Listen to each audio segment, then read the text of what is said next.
outside? It's a little cold out there. Let me get a jacket. I was raised in a small town, so I never was really around art. In fact, I hadn't gone to my first art museum until I was in my late 30s. Come on, girls. No? You're not gonna come, are you? The Cincinnati Art Museum became a client of mine for media buying, and so I would go over there for meetings a lot. And just being around all that art and looking at it, I guess I got the art bug. And from that point on, I decided to start collecting art. I collect all different genres and all different mediums. I have quilts, fabric pieces, paintings, sculpture. I have collage. I have photography. I'm all over the gambit.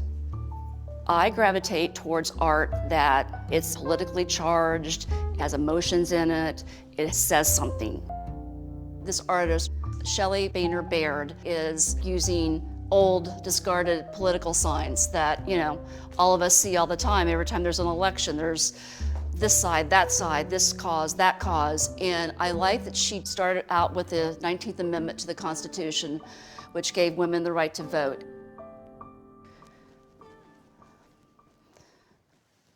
This is actually the second work that I acquired by Carolyn Meslumi. This piece is also with Billie Holiday. When she finished her set of music, it would get dark and she'd sing this song, Strange Fruit. I see beauty in this with her singing, but there's also a lot of violence with the KKK, with people being lynched. This is something that occurred in history, but violence against Black people is still happening today. This work is by artist Carolyn Crump, and it represents men and women that had been killed at the hands of police people. They were innocent and should not have been killed. Another work in the collection is Shark Girl, created by the artist Casey Warden. When she was young, she was afraid of sharks, so she decided to make a shark character that was happy, friendly, and so she created Shark Girl. Well, I had asked Casey to do a boxing Shark Girl for me because I had just taken up boxing as a sport. She researched the first female boxers, and in the 1800s, women used to box in the streets of London in skirts, pumps, and they would box without gloves.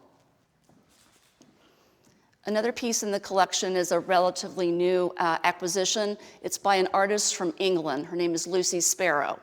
And she makes everything by hand and felt.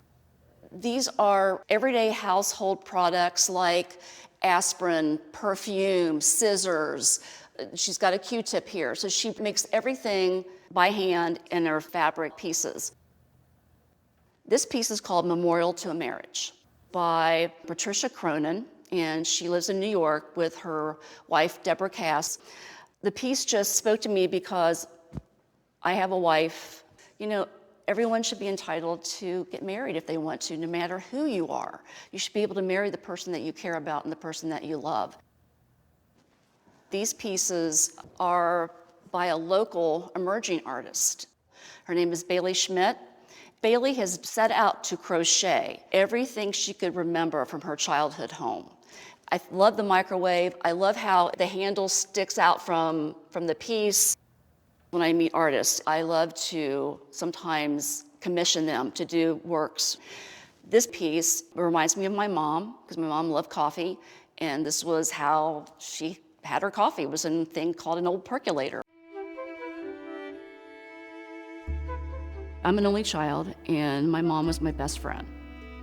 There was nothing that we couldn't talk about. We had a really close bond, and she died really young, and it devastated me.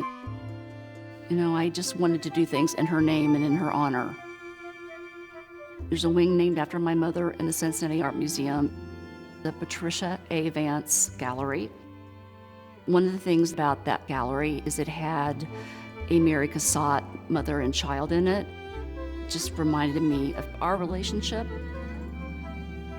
My mom does live on, but mostly she obviously lives on in my heart. So That's just important to me.